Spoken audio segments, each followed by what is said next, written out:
Hi guys, it's Kaz here, and today I'm going to be talking about some indie books. Some recommendations for you, if you will. So, it is the Indie Accords readathon throughout this month, so I thought it was perfect time to talk about some indie books and tell you to read them. So with this, I was debating should I pick out a specific amount and go into them in depth, but now I've decided to just pull out loads and give you like a sentence or two about them. You can look on Goodreads or you can ask me more information about them, and then more books, more authors get a shout out, and it's better than just trying to do a few. So I've not even planned on what I'm going to pull out. I'm just going to reach on over to here. So let's just get started with somewhere that's quite obvious but very important, and that is obviously my sister's books. My sister is an indie author. She publishes herself. She's self-published. She has this series. First book is Heirs of Power, the second book is The Major Lord's Legacy, the third book is getting edited right now. This is the Constellation Saga. It's about a group of people all have different powers, and they're trying to fight this other alien race form that's trying to come over to their world and pretty much take over and destroy it. It's great. The characters are amazing, the group dynamics is amazing, female friendship, imagine that, all the good stuff, sarcasm, fighting.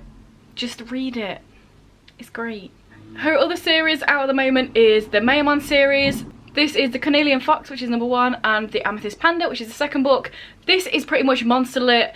Basically, think Pokemon but for older people, because all of the monsters have been let out into wild and now they're taking over, and they destroy the environment and they'll attack people. And our main character Sam is trying to get her badge or whatever to be able to become somebody that goes around and captures these and makes sure they don't get into towns and fight stuff. There's also loads of internal politics about the people that created it and what they're doing, and yes, it's great. Also more sarcasm, because I don't think my sister can write stuff about sarcasm. Great characters. Also, especially in the second book, it talks a lot about trauma and grief and like things happening and there actually being consequences, which doesn't really happen very often in fantasy. Like, people will see their whole team get killed and then it's just nonchalance. But in here, there's actual like things that happen, and then Sam has to figure out how to deal with them, and it's really good. And then she also has a little novella, The Missing Branch. This is short, it is paranormal romance, but it's got a bit of a twist. You'll either love it or hate it. It's really cool and weird and creepy. There's sort of witchy stuff going on. There's obviously a romance because paranormal romance, and it's really good. Obviously, I also can't not mention All for the Game series by Nora Sakovic, because this is my favourite series ever. Sports, contemporary, grey, morally grey characters. Everybody is an arsehole, but you also love them all. Crime, gang, all the stuff, exy, sports. It's just got everything, and also trigger warnings for everything, but it's the best. Next up, Zaya Feli. So Zaya Feli is a self-published author from Denmark. The first series is the Ironbreaker series, which starts with Stag's Run, then Endurance, and then the Floodgates. So other than the fact that these are absolutely gorgeous books, which Zaya Feli also illustrates the books herself, so stop having so much talent, it's rude. These are just a great read. It's set in like fantasy but not fantasy, you know, it's like not magical but not now. So in here we follow a bastard prince who, right at the beginning of the story, his father, who is the king, and his brother, who is like the prince that's going to become the king, both get murdered, and he is accused of it. So he goes on the run with this prisoner guy, who was the guy that was forced to do it by these other bad people that want power. So they're on the run, and that whole thing is like an enemies to friends to maybe more. Slow burn. Zaya Feli is the queen of slow burn, just getting that out there. And then throughout the books, it's just like them trying to get back to the place and trying to do all the stuff and get these bad people out of power and prove his innocence and all that good stuff. And then we also have the Icefjord Saga, which is Teeth and Claws. This is a Nordic Viking-esque thing where we follow these characters that are in Viking Age Iceland, and there's magical stuff going on, but there's also fighting and like all the Viking-y stuff you would expect. There's 3 perspectives in here. Also, I've not really mentioned for anything else, but this one has got great rep. the characters are gay, there's asexual character, there's sapphic characters, there's like all that, but also rune magic and certain people that can use the magic and certain people that have to be like the batteries almost for the magic, so they just get all of their power sucked out of them so the other people can do the magic. And also there's this whole like curse thing going on and trying to figure out what the curse is and trying to break the curse and trying to get something. There's a quest, there's all sorts. It's great. I'm meant to be going through these quickly. Moving on. Oh yeah, also Zayafeli has a new book out called Wild Sky, which I haven't got yet, but I am going to. I mean, to be fair, I'm waiting, so just in case I win the Indie Accords giveaway thing, I'm going to get that book. But if I don't win, then I'm just going to buy it myself. But I haven't read that one, but I'm just going to recommend it because I'm sure it's great. There's dragons. Next up, something a bit different. We have White Knuckle by Stephen Bruce. This is a poetry collection. I'm not massively knowledgeable about poetry, but this one is so good. It was amazing. I got sent this by the author and I'm so glad I did because it's great. It's all about his life growing up. It starts from when he was younger and getting older. Trigger warnings for pretty much everything, like neglect and abuse and homelessness and all these different things. And the poems are so raw and amazing and just like gut punching. It's just so good. If you like really hard-hitting poetry, or even if you don't know you like poetry but you do like really hard-hitting raw real things, then definitely give this a go. The Wolf in the Water by Josie Jaffrey. This is like a fantasy-esque thing where all these different clans live in this village type thing and different people have different power. And then also there's this thing that's going to happen. There's a wall, we don't know why it's there, what it's hiding, what it's keeping at bay, all that jazz. The main character is also disabled, and a woman who's like fighting for her power because the way all the things are set out in here, only a man can have power, but her father is murdered, so she has to try and like not let some bastard get into power to where she lives. It's the first book in a series, so yeah, and stuff happens. Elephant Shoe by J.S. Edge. This is an amazing, brilliant, lovely contemporary. It's very angst-filled. It's about these two boys. One of them moves away because his parents die in a car crash, and then when he finally comes back to where he lives, his old best friend is very different and acts different, and he's trying to figure out what's going on with everything, whilst also being very angst-filled about his older brother because his older brother was the one that sent him away in the first place. And then as soon as he got settled there, he was like, ha, come back now then. So yeah, lots of angst, lots of teen angst. Also disability rep. I don't want to say what because it is a spoiler. I know it shouldn't be a spoiler, but it is because you're kind of learning stuff along with the main character, so I'm just going to say that. It's cute but also angst-filled, and I cried over a Pokemon card.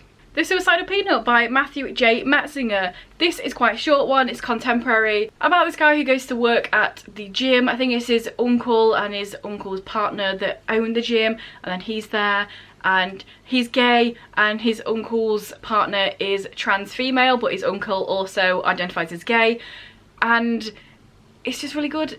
The author is also trans and asexual themselves, and yeah, it's really good. There's loads about art in here because he's trying to do this art project and trying to figure out what to do about it, and then he figures he wants to do something about this boy who comes in and does the boxing, and then there's a whole thing with them and whether they like each other or whether he's just like an angry aggressive boxer dude. And then there's a little conversation with somebody else that his friend has put him in contact with to try and get him a boyfriend, and it's just really good. So there. Spinner by Michael J. Bowler. This is a bit of a thrillery, sort of twisty, mystical type book. It is about a bunch of kids. Well, it's mainly about one guy, Alex, who is a spinner, which means he can take away people's pain, whether it's physical or mental. He can take it away from them. He is also in a wheelchair, so main character, disability rep. And all of his friends are at the special ed class at school, so we have a whole group of disabled main characters in some sort of way. Also, one of his friends is coming to terms with sexuality, so we have gay rep in there as well. And basically there's some creepy weird stuff going on in here. Their teacher goes missing, and then he's trying to figure out why and how that happened, and then loads of creepy weird stuff ensues. He's also in a foster family, and his foster mum's a bit of a dick, so just throwing that out there for you. But it's a great book and it has great rep, and the author, I know he like worked with like disabled kids for like 20 years or something, so that's where he gets his sort of knowledge from. Something like that anyway. Yeah, it says this book is dedicated to all the wonderfully diverse kids I've taught throughout the years. So yeah, it's really good. And also main character in a wheelchair. When do you ever see that? Here, read it. We're about halfway through, so let's throw one over to one of our sponsors, and then I shall be back with some more great indie recs. You're having a secret meeting. A little triangle of meat. Sus. There is now a new player at the meeting. Hello. What's he got, the guard?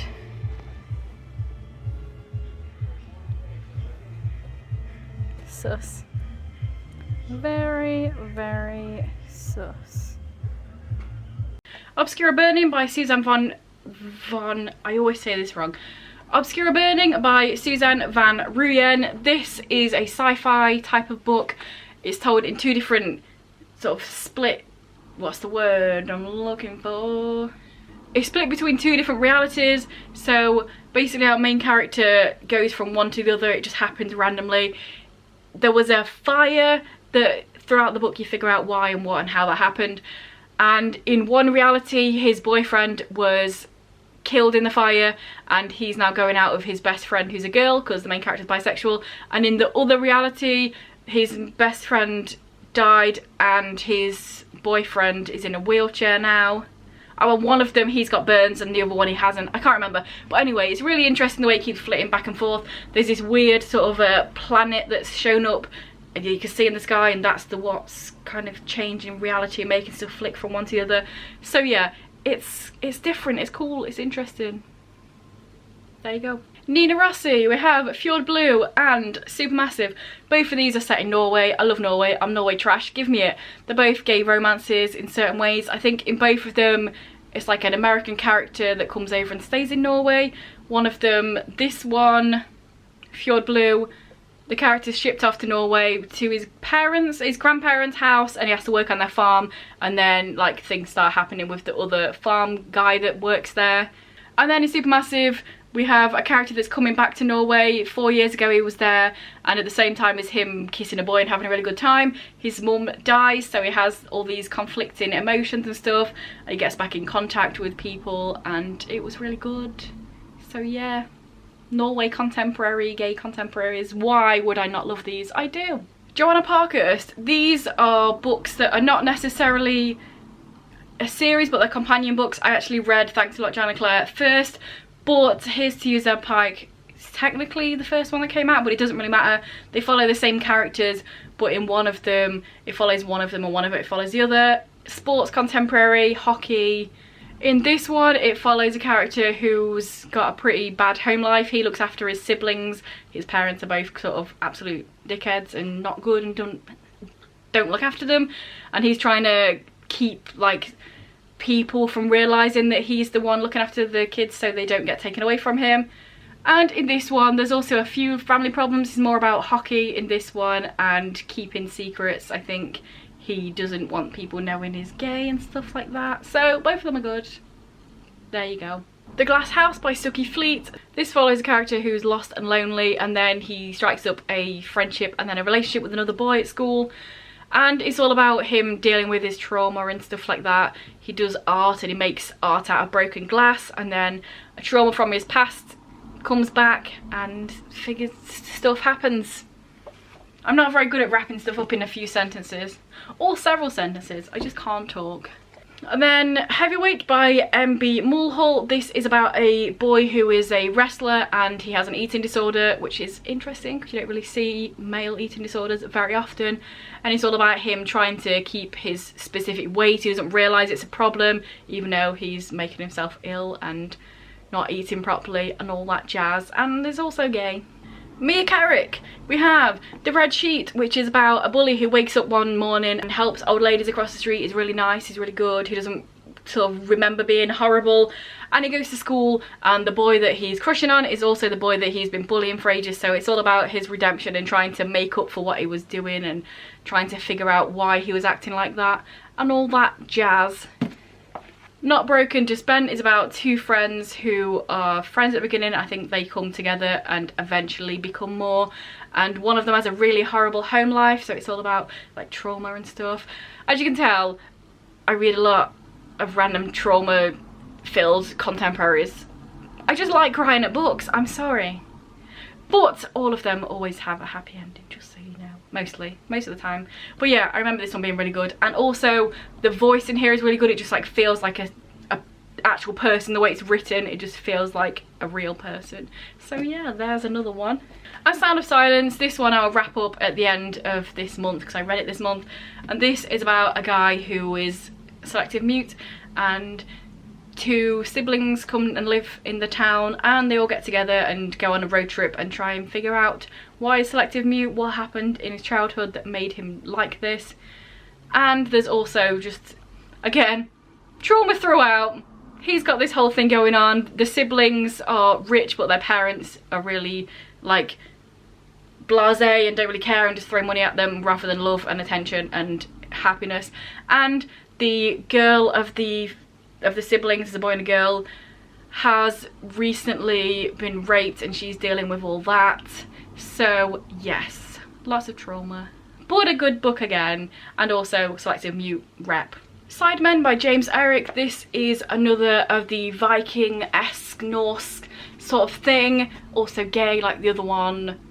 But yes, this is set in Viking Age Iceland, and it's about it goes from when they were younger to older, and the main character becomes a chieftain, and the relationship between them, and just all the Viking-y stuff. I love Viking-y stuff. It's just a great book. Next up, The Gay Teen's Guide to Defeating a Siren by Cody Wagner. This is the first in a series. I don't have the second book, but you can read it as a standalone as well, I guess, but also it's another book. So this one, at the beginning, you think that the characters are gonna get sent away to this camp. So basically, there's a camp that you can send LGBT plus kids to, and it's like meant to be one of the bad sort of conversion-y camps. But then when all the parents leave, the camp's like, haha, not really, we're all loving and happy here and you can be yourself and it's really good. So that's always a bonus. So it's a nice camp with all these different people there. And then it's speculative because most of the book feels like it's based in reality, and then as you can tell by the title, some weird stuff happens, and like how to defeat a siren, you know, that's not just normal stuff. But yes, towards the end, stuff starts kicking off and it becomes more fantastical. We have Double Bluff by Hayley Anderton. This is very diverse and sort of a happy contemporary. We've got gay, bisexual, asexual, sapphic, all these different characters in here.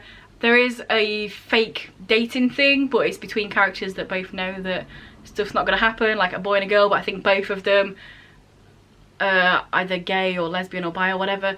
And yeah, I just remember this being a really fun read and good.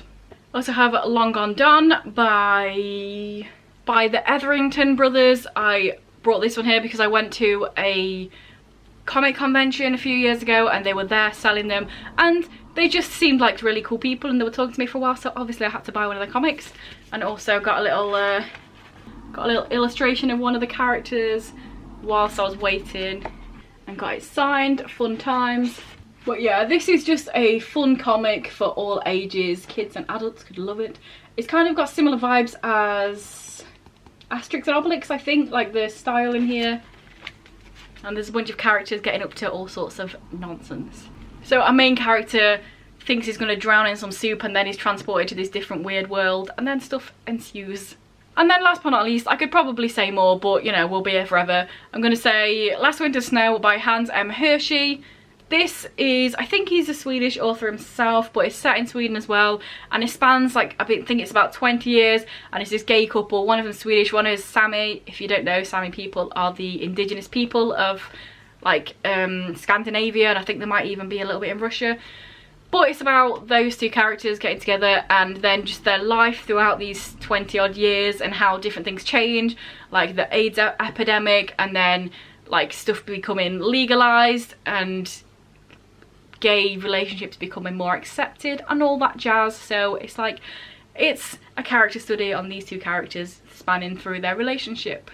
And of course you also get that little hint of the Sami culture in here as well, which I'm sure a lot of people don't know about or have never read or probably have never even heard of.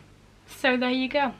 So there we go, hopefully something here has sounded interesting. I feel like I've got a few different things, quite a lot of gay, traumatic, contemporary